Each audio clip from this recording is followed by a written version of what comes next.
How did you get mentally and emotionally so strong where it doesn't bother you?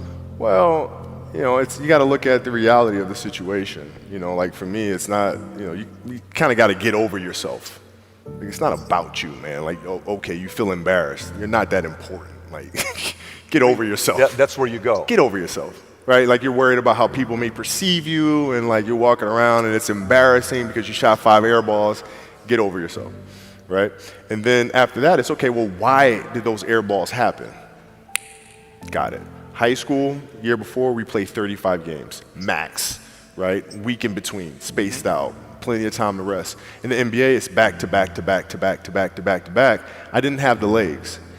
So you look at the shot, every shot was online. Every shot was online, but every shot was short. Right? I got to get stronger. I got to train differently. The weight training program that I'm doing, I got to tailor it for an 82-game season so that when the playoffs come around, my legs are stronger and that ball gets there. So I look at it with rationale. And say, okay, well, the reason why I shot air balls is because my legs aren't there. I go, well, next year they'll be there. That was it. Done. And then what is your process of improvement with your schedule leaving? Because, Phil Jackson gets asked between you and MJ, right? Because he coached both of you guys. So, you constantly gets asked that question.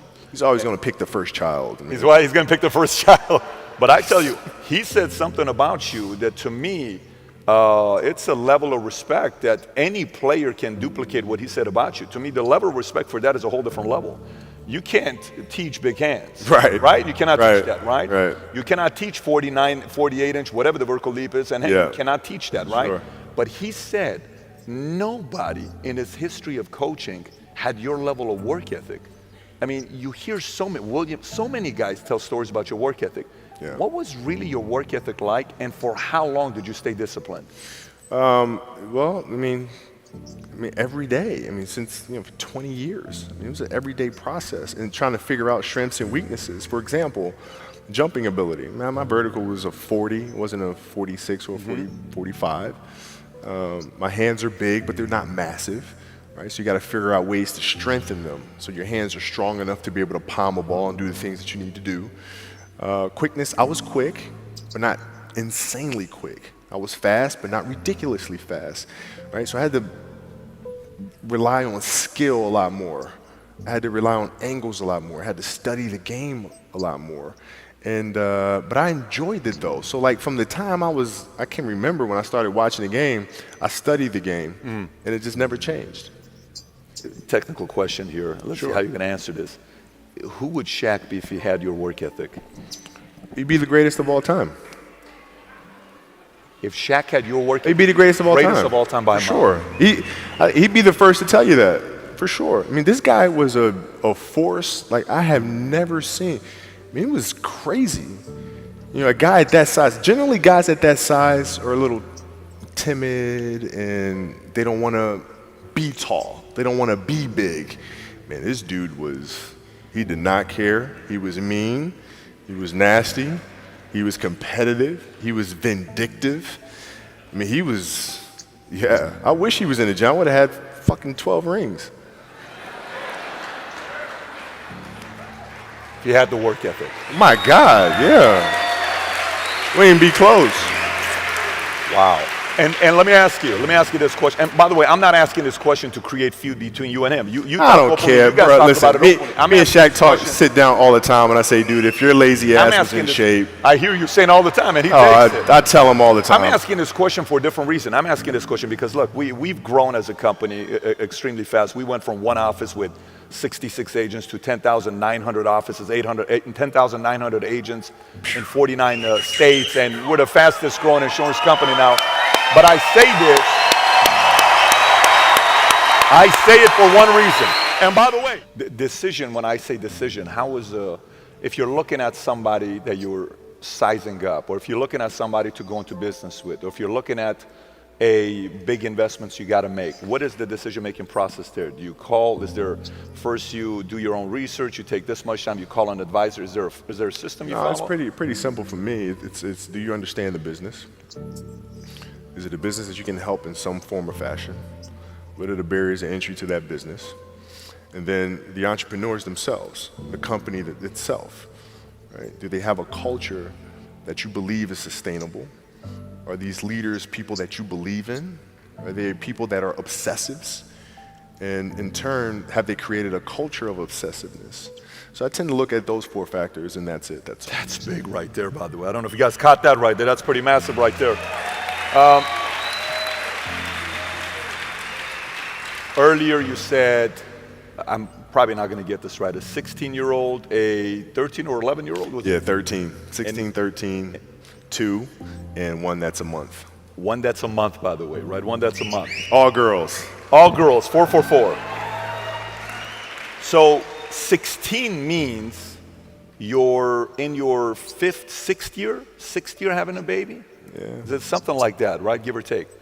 What was the conversation like with your wife to say, listen, this is the schedule? Because look, you know, some entrepreneurs, they're coming home at night and late, oh my gosh, my wife is upset because I came home at 11:30. Yeah. Oh my goodness, what a sacrifice I'm making. You know, this life's, you know, I don't know if I can do this. Sure. You're on the road 9 months out of the year. If you Sure. especially played Olympic, you won 2 gold medals, so you're doing that on the off season and you're trying to get that part going and training for doing your camps. What is the conversation like with your wife and kids to say, listen, this is what I'm doing? How did that conversation go? Well, with the kids, it's different. So, like, the communication with our children is that, you know, Pops is working hard. This is the level of attention to detail you need to have in everything you do. So it's setting the example. Same thing with my wife. My wife's a stay-at-home wife. It's the hardest job, man. Right? So she works really hard at that. I mean, it's, you know, and so her attention to detail with that as well are examples for our children. And then for my wife, it's, you know, she's as competitive as I am. She's just like, listen, man, if you're going to be out here training 8 hours a day, if you're going to spend 9 months out of the year away from your family, you better fucking win the championship. What are we doing this for? What are we doing? That. What are we doing? I love that. You know, but it's a balancing act. And that's the thing that's important, is understanding that we have to have so much energy. Because for like Natalia and Gianna when they were babies, especially Natalia because she was doing prime years, and I go to practice and I'd train and, you know, I'd play the game and, you know, I'd come home and I'd be sore and I'd be tired. And she wants to go swimming, she wants me to take her to the park, she wants to just jump on my back or whatever the case may be. You can't say, I'm too tired, I'm going to lay down. That's not fair. She don't know what the hell's going on, right? And if this was a game, you'd suck it up and play. I play games with the flu. I play games with 102-degree fever, man. Powerful. You can't do that. That is so powerful. Right? Man. You got to be on, man. That's big. Did you guys, would you sit at the, because you're obviously very detailed, your show. I mean, you're a very, very detailed guy. Would you guys have a meeting, like I sit there and say, okay, if I'm thinking like Kobe, let's just say Kobe's trying to schedule out his year, season's about to start. Would you sit with her and say, okay, babe, this is the schedule next 12 months. Tell me about birthdays. Tell me about this. Yes. Is that what you guys do? Yeah, I look at it and say, okay, birthdays, what am I missing? Valentine's Day, Halloween, Christmas, you know, Easter, like all that fun stuff. I look at the schedule and see what I'm there for, what I'm not there for. Christmas, is it a road game or a home game this year? And then we make a family decision. It's family travel. Do I come back? Like sometimes I'd fly back. Like I'd play a game and to not miss my daughter's birthday, I'd fly back, be there for her birthday, and then fly back with the team, you know, just to make sure I don't miss anything. Respect. What's the least amount of sleep you played a game on? No sleep. Is there a story where it's like, you know, no one knows about, where you went and played a game and it was so insane for whatever reasons? No sleep. You played a game with zero sleep. Zero sleep. Zero sleep. It's like, you know, kids, you know, Natalia had a certain, you know, health situation or what have you, and you're staying up all night, and then you got to go out and perform because fans don't know. You know, teammates don't know, nor do they care, nor should they, that you've been up all night. You got to perform, right? And so you just got to go to work, man. That's respect. That's That's it. respect.